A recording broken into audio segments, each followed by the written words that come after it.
Je vais faire tout. Ah, j'ai pas coupé du coup ma natte qui pousse. Bon, je pense qu'il va couper parce qu'elle va se défaire.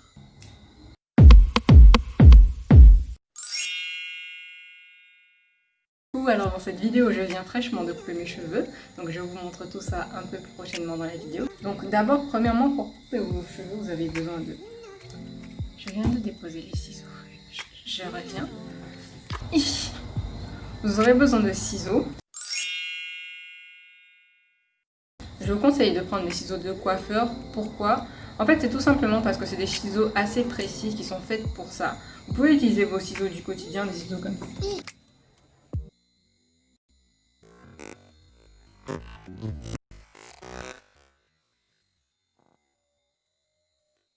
Quel échec! En fait, vous pouvez utiliser des ciseaux comme ça, dans la mesure où c'est des ciseaux que vous n'utilisez que pour couper vos cheveux en fait.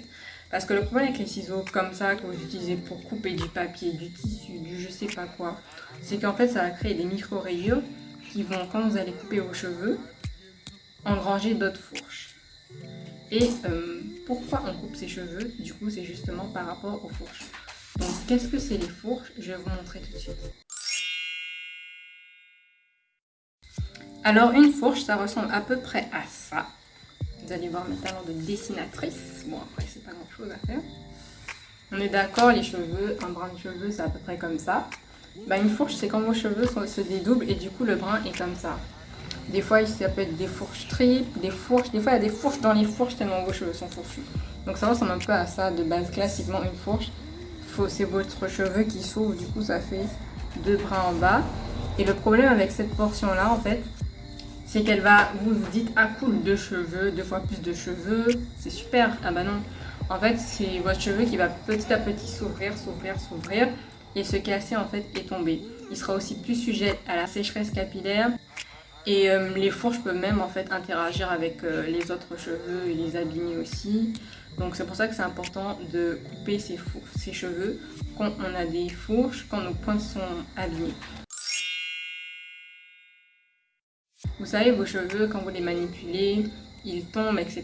Des fois, vous avez de longues mèches de cheveux qui tombent, ça c'est normal. C'est le cycle des cheveux, donc le cheveu tombe au bout d'un moment. Mais quand vous avez des petits cheveux, bah, je vais vous montrer justement, vu que j'ai coupé mes cheveux. Quand vous avez des cheveux qui tombent et qui sont petits comme ça, qui ressemblent clairement à des poils de sourcils, j'allais dire sourcils. Bref, en tout cas, quand vous voyez ça, c'est qu'il faut couper vos cheveux. Maintenant, à quelle période couper ses cheveux? Moi, je vous conseille de vous référer à votre cycle lunaire. Je tiens à préciser que le calendrier lunaire n'a a priori rien de scientifique par rapport à son influence vis-à-vis des poils, etc. Mais moi, voilà, c'est plus par l'expérience, on va dire, certaines périodes où je m'épilais et je voyais une repousse plus rapide ou moins rapide. Du coup, je m'y suis référée aussi par rapport aux cheveux et voilà, je m'essaie de m'y référer le plus possible. Même si, voilà, je le fais pas systématiquement, mais le plus souvent possible.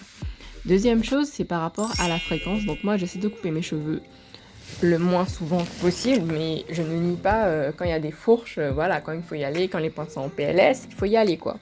Donc moi, je vous recommanderais de vraiment bien prendre soin de vos fourches. D'ailleurs, si ça vous intéresse, je ferai une vidéo là-dessus. D'ailleurs, suivez-moi sur Instagram pour me faire part de vos idées, pour répondre aux sondages éventuels que je ferai sur ce sujet-là.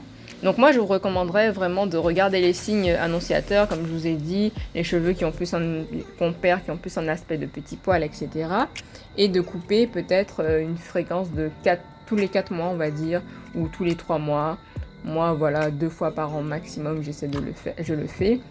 Mais si je le peux couper encore moins, à savoir une fois par an, ça me suffit amplement. L'important, c'est que les cheveux poussent bien, que la coupe soit esthétique, que les cheveux soient en bonne santé tout simplement. Donc voilà, voilà. Alors ce que vous allez faire dans un premier temps, c'est de chercher calendrier lunaire cheveux. Et là, vous mettrez votre région. Ces temps-ci, je suis en Guadeloupe, donc j'ai mis Guadeloupe. Si vous n'êtes pas en Guadeloupe, ne mettez pas Guadeloupe. Bon, du coup, on va aller dans année lunaire. Vous voyez que c'est écrit 2019. Nous ne sommes pas en 2019. L'année, je pense qu'avec tout ce qui arrive, on a bien retenu l'année dans laquelle on était. Moi, j'ai coupé mes cheveux samedi soir, samedi 7 samedi 7 et c'était en novembre. J'ai coupé mes cheveux dans une phase qu'on appelle phase décroissante. Cette phase, on la reconnaît, c'est de la pleine lune à la nouvelle lune. La pleine lune, c'est la lune toute blanche. Et la nouvelle lune, c'est quand la lune est toute noire. Donc on voit bien que là, voilà, la lune en début novembre, elle était toute blanche. Et là, elle va plus vers le noir au fur et à mesure. Si je continue dans novembre, on voit bien qu'elle va vers le noir. Donc voilà, phase décroissante. Pourquoi c'est important? On va le voir en allant dans le deuxième lien. Et on va aller sur le premier lien que j'avais cherché. Et en fait, c'est un site qui explique un petit peu les propriétés, on va dire, de chaque phase. La phase décroissante, en fait, c'est une phase qu'on favorise pour la coupe des fourches et vos cheveux repousseront plus épais et robustes. Voilà, c'est vraiment une phase où il faut couper les cheveux fourchus et cassants. Donc j'ai préféré ça. Après, bon, l'épaisseur, je m'en serais passée. À ce niveau, moi, ça va. Mais j'ai préféré ça. Donc la pousse, elle est plus lente pendant cette phase-là. Mais c'est une bonne phase pour couper les fourches. Donc voilà la phase croissante. Vous pouvez très bien couper vos fourches en phase croissante. Vos cheveux vont repousser plus rapidement. Il y a certains sites qui disent que vos cheveux vont pousser de manière... seront épais aussi. Franchement, après, les propriétés vraiment... épaisseur, plus fin, plus long, etc. Des fois, ça dépend carrément de à quel stade de la lune vous êtes, à savoir si c'est la pleine lune, si c'est un croissant de lune, etc. Donc, en tout cas, moi, ce que je vous conseille, personnellement, c'est de couper vos cheveux en phase décroissante pour que vos fourches soient vraiment requinquées, etc.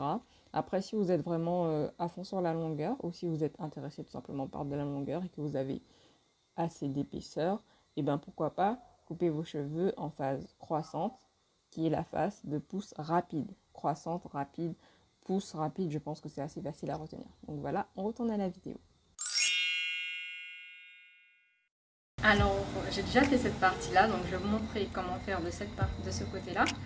Mes cheveux sont fraîchement lavés, je les ai également démêlés. Ils sont donc sous la douche, ils sont sans produit là, donc je vous conseille vraiment de faire ça sur cheveux secs. Sur cheveux mouillés, on a tendance à avoir nos longueurs faussées. Ne tirez pas non plus quand vous coupez, mais bon, je vais vous montrer de toute façon. Donc la clé d'une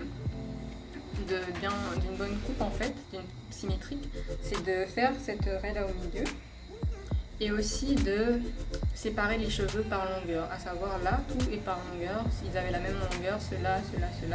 Donc comme vous voyez, il y a beaucoup de nattes et en fait la ligne va me permettre de faire les nattes de ce côté-là assez symétriques par rapport à celle-là, tout en respectant bien sûr le critère de les séparer par longueur. Vous pouvez aussi remplacer les nattes par des vanilles si vous préférez. Moi je préfère faire des nattes parce que mes cheveux sont épais et du coup ça va s'ouvrir les vanilles. Et vous pouvez aussi faire la méthode du bending, je vais vous montrer à peu près à quoi ça ressemble. Et après je vais continuer les nattes de ce côté. Bon, est-ce que j'aurai assez de chouchous? En fait c'est tout simplement mettre... Ils sont passés où tous mes chouchous que j'ai pris pour vous montrer? Pourquoi les chouchous disparaissent? Je ne comprends pas. Sérieux, les chouchous ont disparu, oui. J'avais pas plus de chouchous que ça, bon. Alors, c'est tout simplement, vous allez étirer vos cheveux comme ça.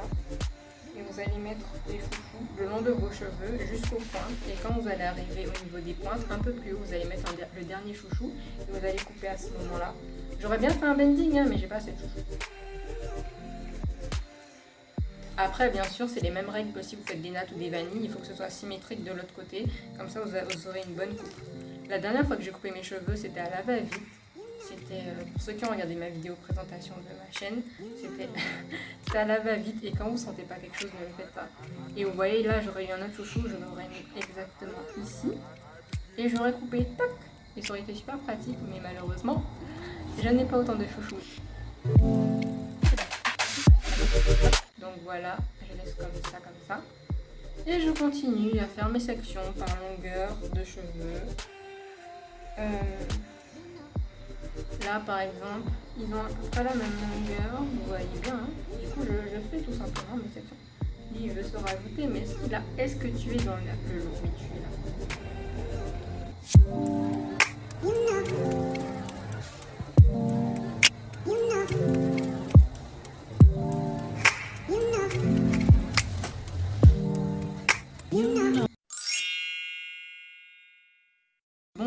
c'est le moment de couper, donc je vais commencer par derrière. Je vais rassembler mes cheveux et lisser ceux de derrière et au fur et à mesure je vais couper. Et du coup derrière nous avons ces deux candidats là. Donc comme vous pouvez le voir, la pointe est affinée. On voit bien que là c'est épais et puis là ça part, donc on va couper à partir d'ici. Alors là c'est assez simple, donc il faut pas, n'essayez pas de tirer comme ça parce que vous allez fausser un peu votre coupe. Allez suivez juste la longueur de la natte tout simplement. J'ai essayé de vous montrer. Donc on vient, je vais commencer là pour ne pas trop mal ou trop mal tourner trop.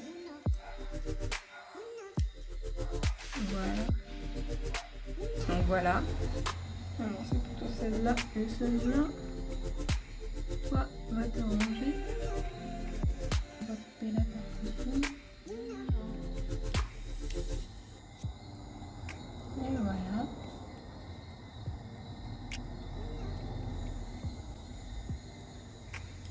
Ouf, j'ai même pas coupé. En fait, c'est un peu difficile pour moi de me placer. Donc, excusez-moi si je fais des trucs bizarres. Mais c'est assez compliqué de bien se placer en fait. Par ici, vous voyez bien le petit bout là qui me dépasse.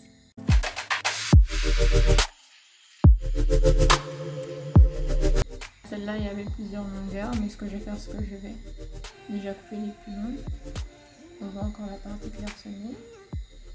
Et de toute façon, je trouve que quand il y a des parties comme ça qui juste allongent le cheveu alors que c'est plus fin, c'est moins joli et puis ça s'entoure autour des cheveux. Moi, j'ai envie de vraiment repartir sur les cheveux. C'est maman que je suis en train de couper là. Sur des cheveux opérationnels. Donc voilà.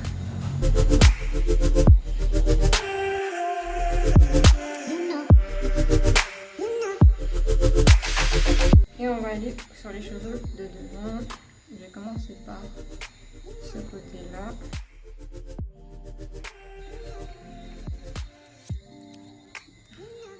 Puis c'est cool comme ça, vous allez pouvoir voir comment mes cheveux repoussent, etc. Et franchement, je sais que c'est compliqué des fois de voir qu'on a atteint certains paliers et qu'on doit couper, etc. Mais franchement, moi j'aime bien couper mes cheveux. Franchement, je trouve que ça, je sais pas, ça signe un petit renouveau. Je sais que quand je coupe, mes cheveux sont comme nettoyés. Je sais pas, j'aime bien. J'aime beaucoup cette sensation.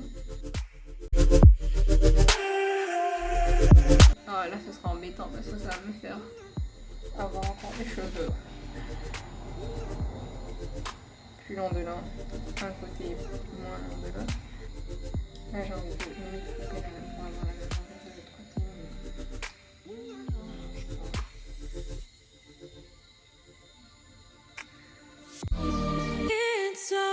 Là même, je vois toujours des fourches qu'il y a, donc des fois localement, je fais ça brièvement, mais franchement, la plupart des choses ont été enlevées. J'ai envie de les couper encore. Franchement, les tutos de coiffeur, ça coûte trop bien. Donc voilà. Alors, est-ce que je vais pas couper à la même longueur de ça, histoire que ce soit enfin égalisé? Ah là là, I don't know. Enfin, en vrai, c'est déjà bien comme ça, c'est déjà assez simple. Ouais, bon, déjà je coupe ça. On va arrêter de tergiverser. Vous voyez, même moi qui aime bien couper mes points, je suis liée de devoir couper ça. Là, j'ai coupé les cheveux. Donc voilà, ça m'arrive à ici et là ça dépasse. On va voir un peu si on tire. J'ai essayé de couper plus, par là. Du coup voilà. Bien sûr, c'est un petit peu, ça me dérange un peu ce côté non symétrique. Du coup, je vais défaire tout pour m'assurer que j'ai coupé partout. Personne n'a échappé à la sanction. Voilà. Je vais...